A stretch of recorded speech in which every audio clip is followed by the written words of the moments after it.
Hello বন্ধুরা, বড়দের প্রণাম, ছোটদের ভালোবাসা নিয়ে আজ আবার একটা নতুন ব্লগ নিয়ে তোমাদের সামনে চলে আসলাম। তো দেখো, এখানে দেখতেই পাচ্ছ নিয়েছি ডাল, 3 রকমের ডাল, মুসুর ডাল, ছোলার ডাল আর মুগ ডাল। বাড়িতেই যা যা ছিল সেটা দিয়েই করেছিলাম আজকে খিচুড়ি। তো 3 রকম ডাল একসাথে মিশিয়ে নিলাম আর দিয়ে দিলাম চাল। তো যতটা চাল ডাল দিয়েছি 1 কোটো, ঠিক ততটাই দিয়েছি চাল। তো তারপর চালটা ধুয়ে ভালো করে ভিজিয়ে রেখেছিলাম, আর এদিকে হাঁড়ি বসিয়ে দিয়েছি। তো জলটা ফুটে গেছে, এখন দিয়ে দেবো চাল ডালটা, দিয়ে ভালো করে নেড়ে নিয়ে ঢাকা দিয়ে দেবো। তো আজকে খিচুড়িটা কেন করেছিলাম, আজকে প্রচণ্ড বৃষ্টি, যখন উঠেছি তখন থেকে কন্টিনিউ বৃষ্টি। সকালবেলা একবার ভিজে ভিজে তো গেলাম মেয়েকে দিয়ে আসতে, তো তারপরে মনে হলো আর ভিজে ভিজে বাজানো যায়।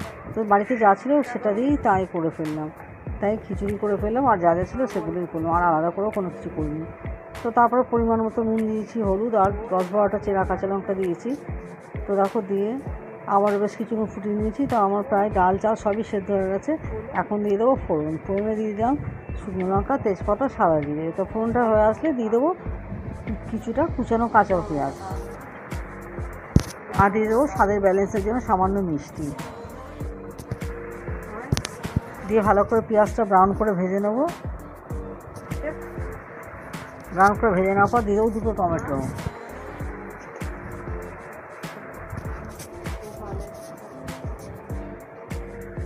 তো টমেটো দিয়েও কিছুক্ষণ নেড়ে চেড়ে নিয়ে দিয়ে দেবো আগে থেকে বেটে রেখেছিলাম আদা পেঁয়াজ রসুন, সেটা আর মিক্সি জারটা ধুয়ে দিয়ে দেবো সামান্য জল দিয়ে। এবার মশলাটা একে একে শুকনো মশলাগুলো, গুঁড়ো মশলাগুলো দিয়ে দেবো, ধনের গুঁড়ো, জিরে গুঁড়ো, লঙ্কার গুঁড়ো আর হলুদের পরিমাণটা সামান্যই দেবো, যেহেতু খিচুড়ির মধ্যে দিয়েছিলাম। এদিকে দিলাম 1 চামচ কিচেন কিং। তো তারপরে আবার কষিয়ে নিয়ে দিয়ে দেবো সফলা মটর কিছুটা দিয়ে ভালো করে সমস্ত মশলা একসঙ্গে কষিয়ে নেবো। তো আজকে করেছিলাম খিচুড়ি, পাঁপড় ভাজা, ডিমের অমলেট আর আলু ভাজা। কারণ বললামই তো বাজারে বেরোনি, যা ছিল তাই করলাম। এর সঙ্গে একটা সমস্ত কিছু দিয়ে তরকারি করলো, খুবই ভালো লাগলো খেতে ঠিকই, কিন্তু আর বেরোয়নি, এত বৃষ্টি সারাদিন। তো মশলাটা কষানো হয়ে গেছে, মশলাটা সমস্ত কিছু হাঁড়ির মধ্যে দিয়ে ভালো করে মিশিয়ে আর একটু ফুটিয়ে নিয়েছি।